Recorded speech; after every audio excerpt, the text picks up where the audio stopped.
Hello and welcome back to the Niche Football Podcast with me, Cavan Campbell. Now, this podcast, we do look at the more unique stories in football. This week, we are turning the clock back a long way. We're going to be looking at the 1930 FIFA World Cup, the very first World Cup, the one held over in South America. Now, obviously, the World Cup is a global spectacle. Billions of people um, get caught up in the fandom of everything. Everyone was watching the TVs at home, and in the current year, we're going to be heading out to America.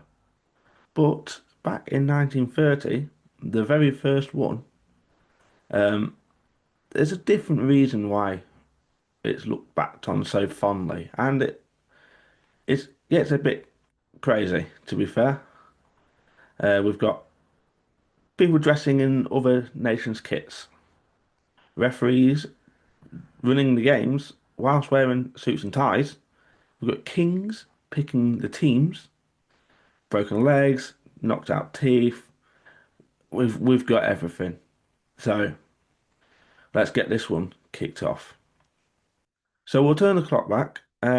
We'll look at FIFA, the 1904, the governing body for football or soccer, if you're that way inclined, came about and is still around today, running out of England.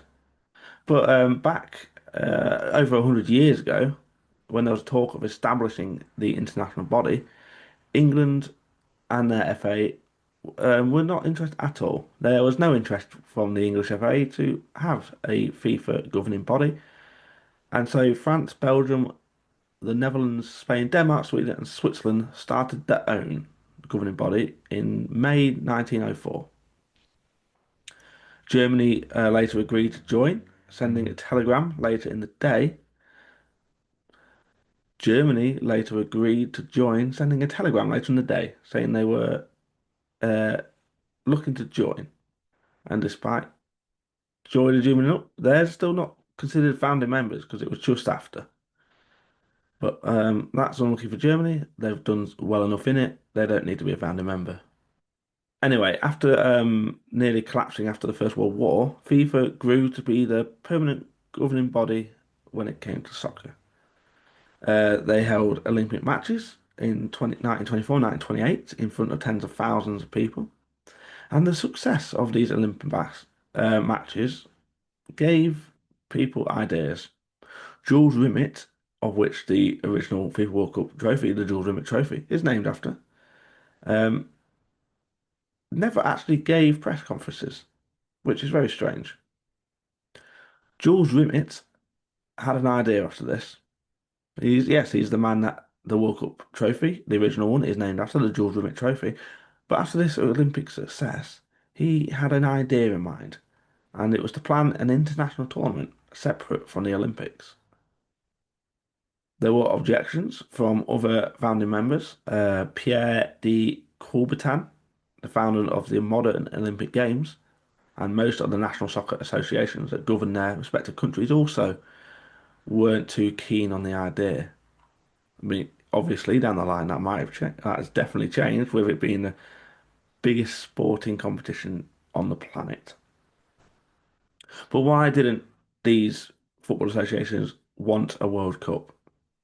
Well, simply, they didn't want their players going abroad for several months, their best players going abroad for several months to play in this tournament because they want to keep them at their clubs. It is also worth noting that back then, yes, all these players were amateurs. There was no money involved back then.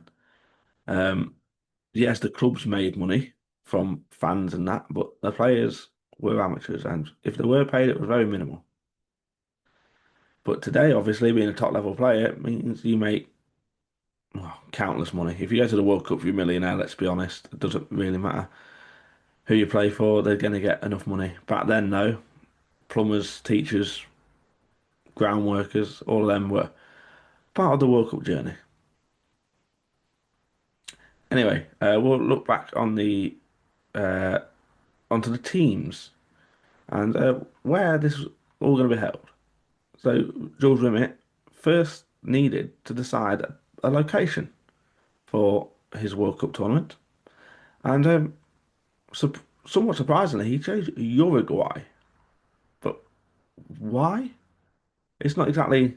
I mean, yes, they've done well historically, obviously, and they've got some really good players come out of it, but it's not the biggest nation. It's one of the smaller nations in South America. So why was Uruguay chosen to be the host nation for the first FIFA World Cup? Well, the first reason is probably because they won gold at the 1924 and 1928 Olympics for football. So, understandably, they thought maybe that is the best place. They're currently the best team in the world, according to the Olympics. So, why not? Another reason is that the Uruguay will be celebrating its 100th year anniversary of its constitution, which they adopted back in 100 years ago, 1830. And it would be another way to top up that celebratory year. Um, Again, another reason. However, we'll show you that nothing's really changed with FIFA. Money. Uruguay agreed to pay for all the travel, and the players and the staff. And it's long journeys. There's no planes back then. We're talking about ships across the Atlantic from Europe, and Uruguay were happy to pay for it. So Jules Rimet decided that this is going to be the place. So Uruguay were given the tournament, but who were going to play? Because it's not how it is nowadays. We have pretty much every single nation on the planet, nearly every single, not all of them. There's still a couple that compete in qualifiers, and from that they get their places in the World Cup. But what about back in 1930? The only real reason to get into the World Cup wasn't that difficult. Simply, you say you want to go, and they'll put your name on the list. FIFA invited all of its members to play in Uruguay, and a grand total of 8 nations agreed to do so, and Uruguay, so 9. And yeah, there's not many, is there? And the majority are South American. We've got Peru, Brazil, Argentina, Chile, Bolivia, Paraguay, Uruguay, Mexico, and the US. Now it's very American based, North and South. I mean, it's understandable. Europe is a long way. Argentina and Brazil are next door to Uruguay, so they could just head over on, well, I said a car, but I imagine there are many cars there. But again, it's before the first commercial flight, so getting there was a bit of an issue.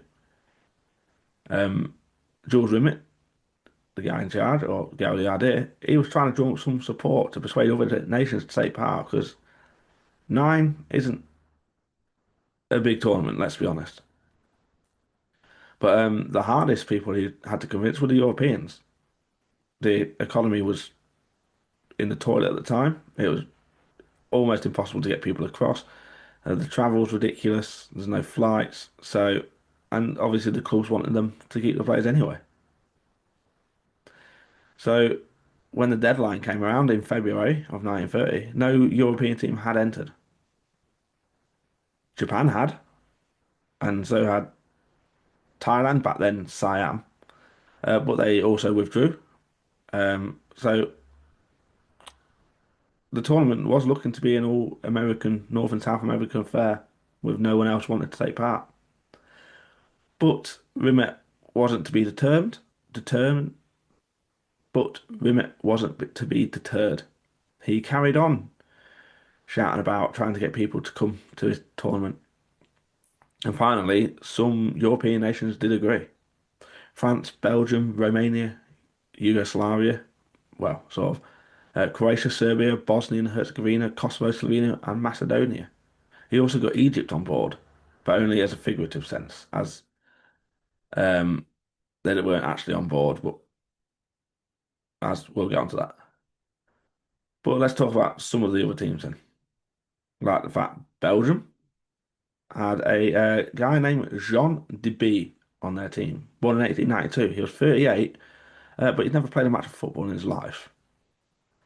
And so the standard isn't going to be as it is nowadays with all these millionaire footballers, or that starting when they were kids, training at the highest level with all the physio staff and all the tactics. Belgium had a guy that had never played football in his life. But in fairness, if we remember, not too long ago, 2018, Egypt had Essam Al Hadari in goal. He was 45 in the World Cup, and that was only 8 years ago. The US team, another strange story. They sent a 16-man squad to Uruguay, which doesn't sound too bad. 5 subs, absolutely fine. 5 of them were Scottish, which is I'm pretty sure that's not would it be allowed nowadays. They even have a Scottish coach as well. There was also another English player, but he had played for Canada in the past. So the restrictions on nationality aren't quite as strict. I mean, they're not even strict now, but they really weren't strict back then. Possibly the strangest story comes out of Romania. They weren't going to field a team at all. They weren't interested, but the king wanted his country to play. King Carol II had insisted that his country take part, and he chose to team himself over the Romanian head coach Costel Radulescu. So Costel Radulescu might not have wanted to go, even if he got made to. So he thought maybe I'll pick the team instead, and he didn't even get to do that either. When the players' employees complained that they're all amateurs with real jobs, remember, um, the king wasn't bothered. So all the people that the players work for in Romania complained, and the king's like, "Well, they're playing for your country, so get over it." Pretty much, basically, he said, "If you don't let them go, we're also going to shut your businesses down." So he got to choose his squad, and at the threat of ruining people's lives, but well, that's Romania, I guess. Anyway, seeing as Uruguay was the location, Rimit and FIFA organised space in on a luxury ocean liner, the SA Conte Verde, for the teams to make the and just over 2 week trip across the Atlantic for the Europeans. Yeah, they'd probably get there in a day now. It's 2 week, just over 2 weeks back then on a boat. Romania, France, and Belgium, of course. Yugoslavia and Egypt will make the trip on a different boat. You remember that Egypt had said they were on board with going to Uruguay. Well, they weren't really. A storm delayed them making it to their ship, so they missed the boat. So we're down to 13 teams. The 9 from America and the 4 travelling over on the ship. Um, Also on the boat, it's not just the teams. The staff, obviously, FIFA staff, Jules Rimet himself, and the match officials. So the referees travelling with the players, which imagine that nowadays, there would be uproar. Jules Rimet actually had the trophy with him as well. He put it in a suitcase. Obviously, it's not the one they use today. If you go back to last week's episode, the one they use today is a replica. The original was stolen twice. So in this story, we do have the original, but remember, it's not the one we use today. But thankfully, the journey was fine, surprisingly. 2 and a bit weeks, nothing really happened. Coach Radulescu of Romania perhaps felt a measure of royal pressure from his squad selecting. Well, say his squad selection, the King's squad selection. Uh, they he made his players train on the boat on the way. He settled drills. They were running about, like training drills on the boat. I mean, if the not the ball over the edge, then well, that's the end of their session, isn't it? So that would have been a bit of a spectacle to watch. And you wouldn't get that nowadays. People they fly over on planes. You're not going to get the goalkeeper at the end of the alleyway in the planes just getting shots at him. But yeah, that was the Romania. The coach felt so much pressure, so decided to get some extra training on the way, I guess. Anyway, the Conte Verde, the boat, landed in Rio de Janeiro on the 29th of June, picking up the Brazilian team as well. Then continued the way down to Uruguay until arriving on the 4th of July. The first matches would be held on the 13th, so they had uh, a few days to settle in and get specifically the people in the Northern Hemisphere, the Europeans and the North Americans, they had to get used to the conditions of the South Southern Hemisphere. And yeah, if you think that's the end of all the problems, well, the stadium they were playing in, it wasn't actually ready in time for the opening matches. All matches were planned to take place in Montevideo, the capital of Uruguay, in the purpose-built Estadio Centenario, which back then had a capacity of 90,000. Now only 60,000 because of health and safety and all that rubbish.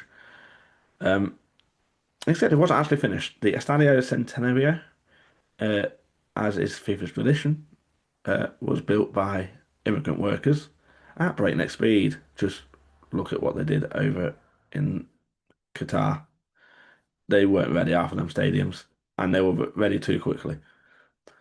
Uh, but anyway, it weren't ready. But instead of getting them to go even faster and probably risking their lives, the opening matches were held in a different stadium. The Estadio Centenario was finished 5 days into the tournament, so it did host matches eventually. But yeah, it wasn't the intended matches. They wanted to play the first ones there. In the days leading up to the tournament, the staff for FIFA, the match official referees, and others involved in that kind of keeping the rules in check, had a meeting. This gets tricky though. FIFA had official laws of the game laid out. There were still, but there were differences in the rules between regional associations.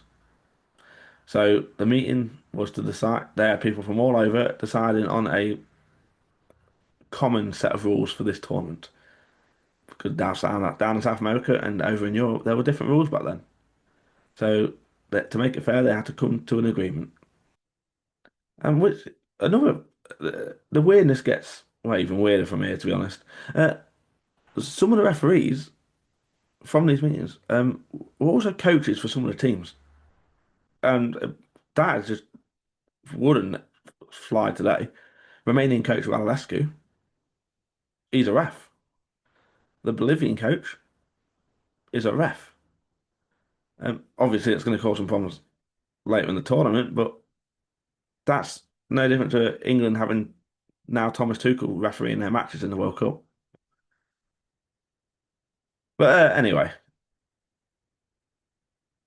imagine that's just weird. But how to make it even weirder?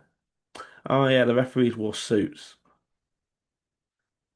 Yeah, no shorts or t-shirts or completely in black. It was suits and ties back then. And before we get into the tournament itself, another bit of pre-tournament. Well, I want to say drama, but I don't know if it's drama. It's just almost fairy tale at this rate. Uruguayan goalkeeper Andres Mazzali, nicknamed El Buzo, the diver, very appropriately, to be fair. He was a goalkeeper, or I mean, to be fair, you can call outfielders divers now, so it's not really too bad. He was a star goalkeeper though, two medals from 1924 and 1928, gold medals from the Olympics. He knew how to do his job, put it that way. So yeah, Mazzali, great goalkeeper, two-time gold Olympic medalist. That is a story we need to talk about because he didn't actually play at all in this World Cup. Pre-tournament, he instead of stopping the goals going in, he was scoring himself. He found a blonde woman out in Montevideo and just fell head over heels, I guess. The only thing you can think about. Head coach of Uruguay, Alberto Supici, had a curfew on the players to stop them going out, stop them doing this kind of things to make sure they're ready for the games. But Mazzali, the goalkeeper, went off to find his blonde, obviously past his curfew, and even though he's got two gold medals, he was kicked off the team. He never played for Uruguay ever again, despite his two Olympic gold medals. And that's all because he found a blonde in a bar. Crazy. But anyway, let's actually get into the World Cup itself. What happened in the games? Like, we've actually, instead of talking about all the off-field antics, let's actually talk about some on-field antics. So anyway, 3 o'clock on the 13th of July, 1930, the very first World Cup match is kicked off. The US versus Belgium in front of 18,000 people. And at the other stadium, France versus Mexico in front of around 4,000. Not much of an audience, but again, travel was almost impossible, really. If you're public, there's no international flights, commercial flights. So it's not like today you're going to get 60, 70,000 at every single game at this World Cup or whatever the stadium holds. Not then. You can't get there. It wasn't the lowest attendance, though, these games. 4,000 seems like very little. You get League Two games of that nowadays. But uh, Peru and Romania had about 300 people in their crowd. 300. There's non-league games with more than that, like substantially more than that. You get non-league games in England with about 3,000, so 10 times smaller than that. Anyway, in the first matches, the French Lucien Laurent, the Frenchman, scored the first ever World Cup goal as France went on to beat the Mexicans 4-1, while US goalkeeper Jimmy Douglas secured the first ever World Cup clean sheet as the US beat Belgium 3-0. I mean, yeah, the quality probably wasn't the same. I mean, it definitely wasn't the same back then as it is now, but someone has to hold these records, and Lucien Laurent is the first ever goal scorer, and Jimmy Douglas, the first ever goalkeeper with a clean sheet. Now, we could keep talking about the football. We want the results. Yeah, we'll get to the results. But this World Cup full of stupidity. We've had people coming on the boats. We've had Egypt missing the boat. We've got referees that are actually the coaches. So, and I've mentioned the rest before. We'll get onto that now. Um, yeah, the suits was a thing. The news reports of the tournament proudly reported on how smart and dashing the referees looked in their jackets. Uh, they would have had a hard time running around like they do nowadays. You don't really want to be running around in a suit, but it genuinely did happen. I mean, nowadays they run about 10K, 10 to 15K for 90 minutes. Yeah, back then it might have been less, probably still, but like 5K, for example, if we go half for 90 minutes, there was no way you want to be running around in a suit and shoes for 90 minutes being the referee. But again, it happened. Uh, they weren't the only one looking formal, though. Their goalkeepers were often wearing their flat caps. But Levy Ashton obviously made that quite popular among goalkeepers. But yeah, many goalkeepers had their flat caps on in these World Cup games. Whether or not actually helped them or just to be a bit quirky, we don't know. But speaking of different, Bolivia and Brazil, this is different, took to the field for their first for their group game, not the first one, for their group game against each other. But things were very confusing. They both wore white.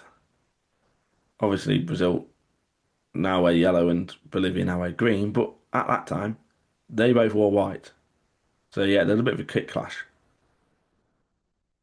But yeah, I mean, you could do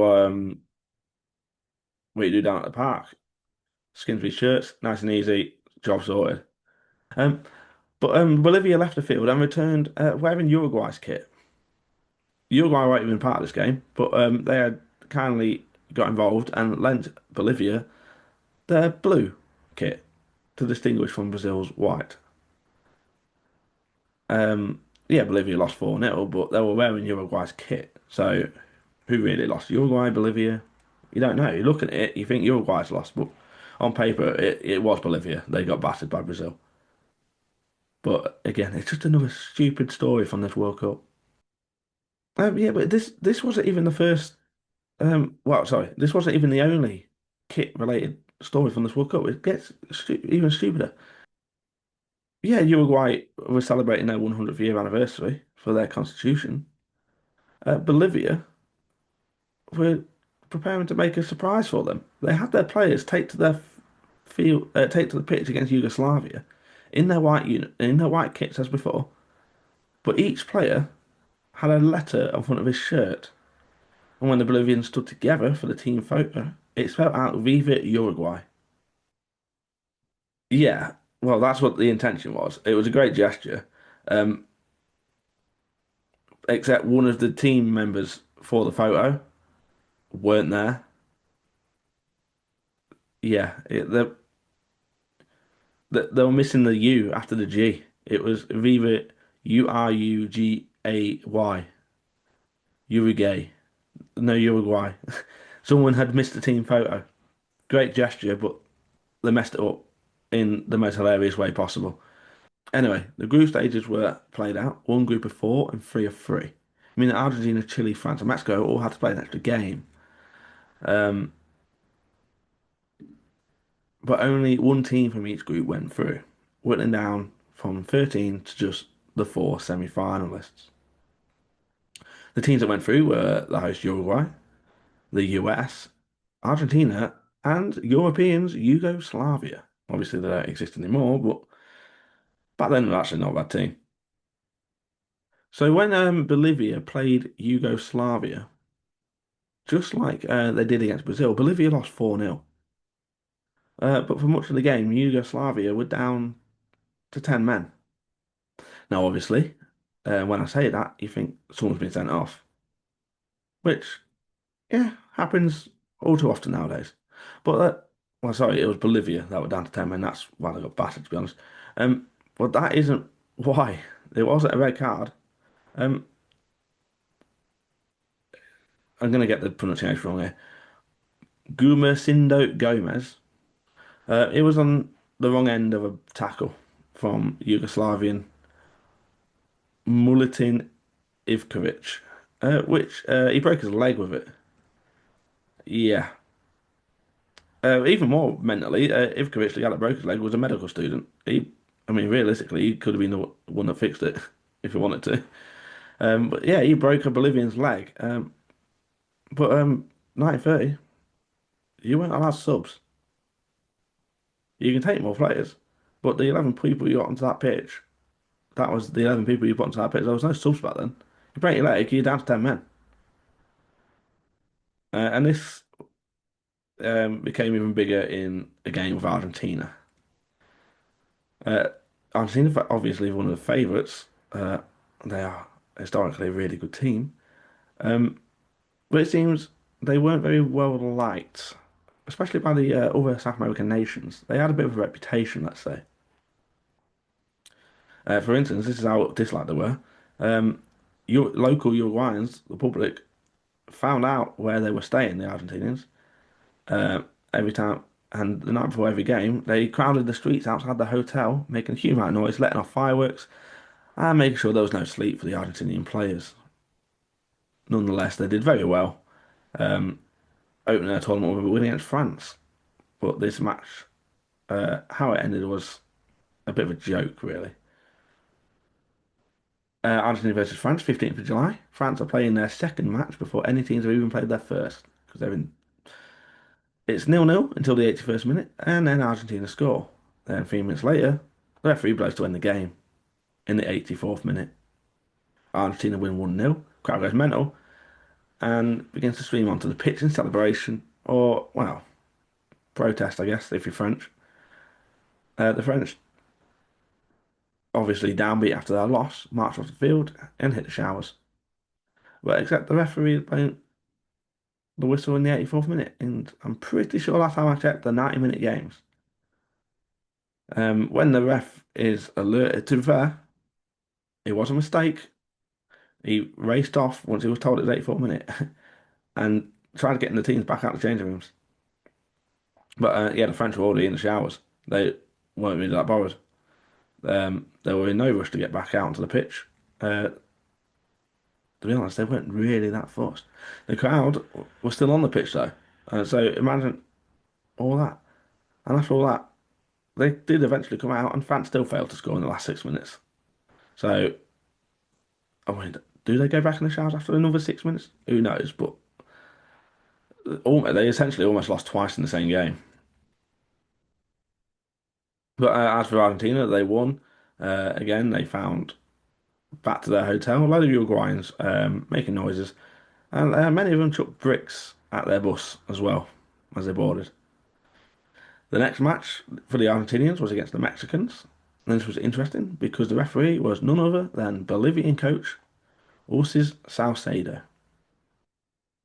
Now, this is another very interesting story. I think Salcedo, he took a different approach to refereeing, especially impartially.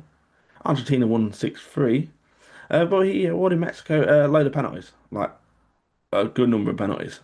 They, yeah, it was 6-3, but realistically, it should have been about 7-0 probably. He just kept giving the Mexicans penalties. I think he might have had a bit of a grudge against the Argentinians, maybe because they were South American, like his Bolivia. Maybe he was hoping to knock Argentina out of the group, so Bolivia can get through and have the easier opponent.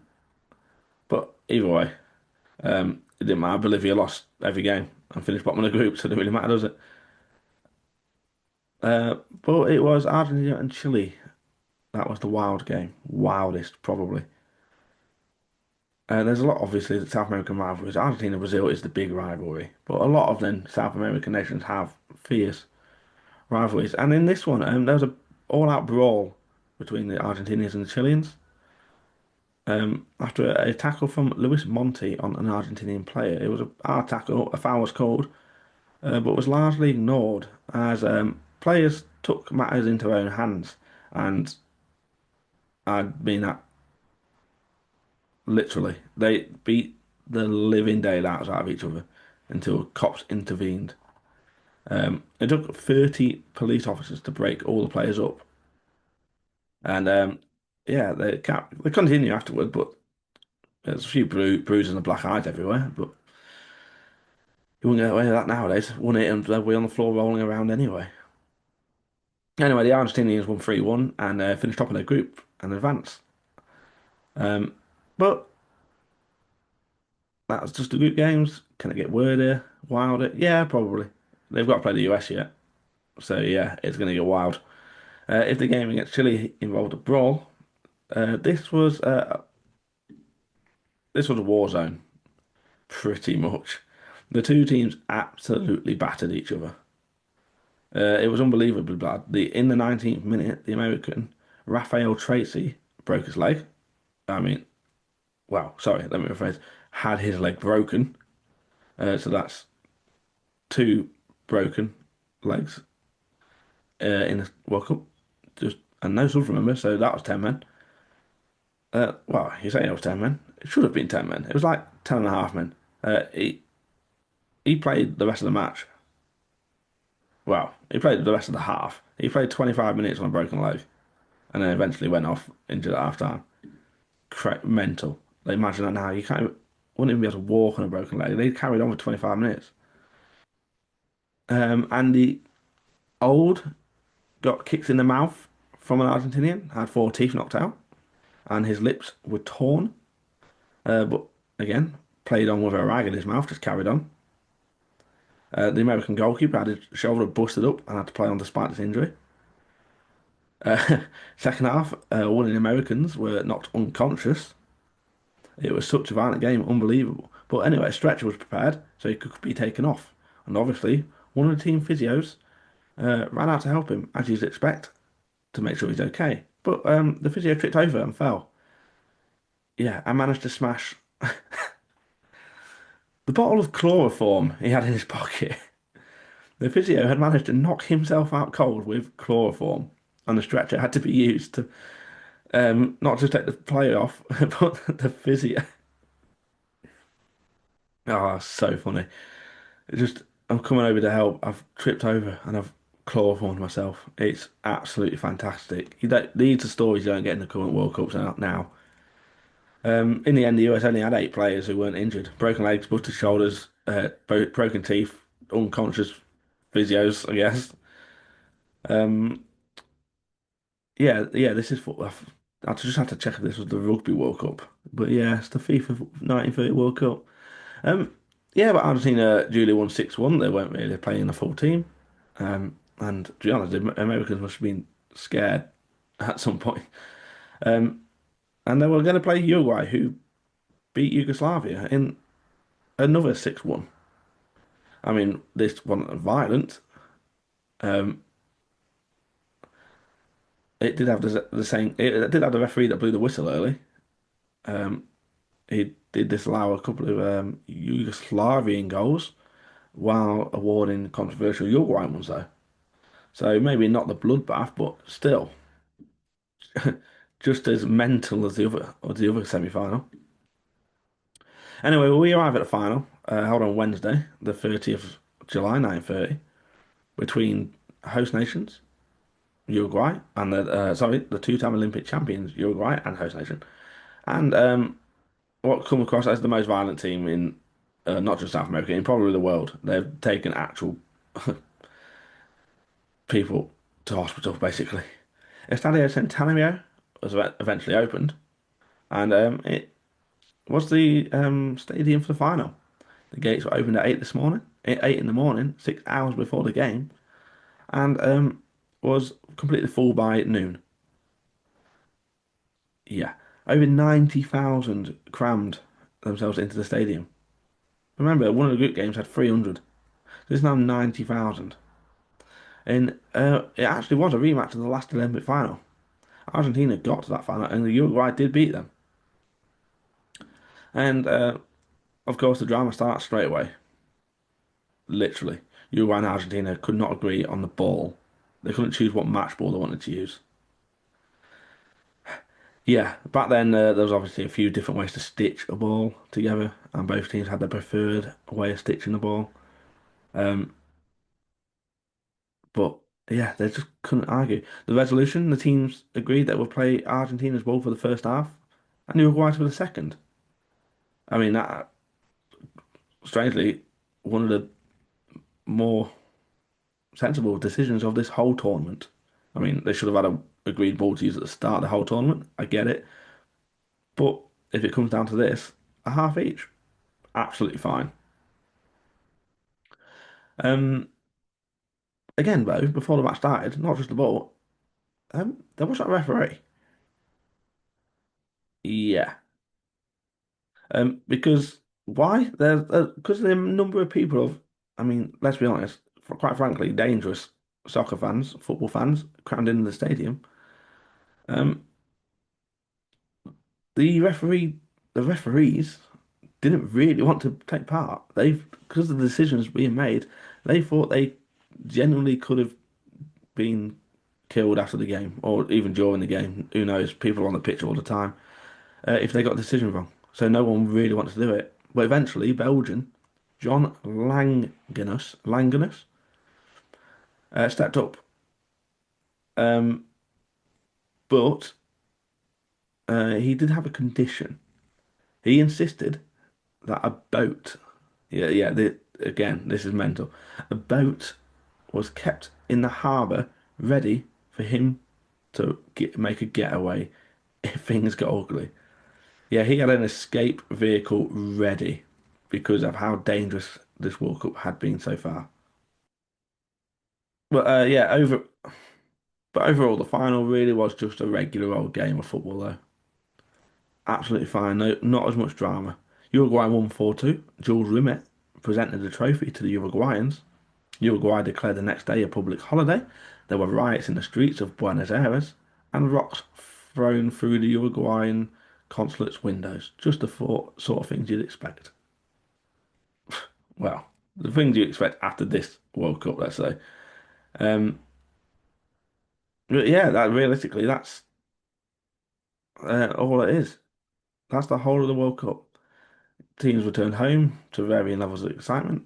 I mean, I'm not sure what Romanian King Carol II thought of Romania's one-all draw, uh, but, but I can't imagine he's too excited. He threatened to shut down businesses to get there. But George returned with proof that there really was something to the idea of a World Cup for football. And since then, with the exception of World War II, 1942 and 1946, the FIFA World Cup has been held. But I don't think any of them had come close to the excitement of the 1930 World Cup. And there goes the final whistle. If you enjoyed the episode, a 5-star rating on Spotify would be appreciated. A like on YouTube and subscribe. Remember to follow the socials at Niche Football Pod on Instagram and TikTok now, where we're uploading short clips. I have been your host, Cavan. If you want to read some articles, head over to nichefootballjournalism.co.uk. I'll see you at the next kickoff.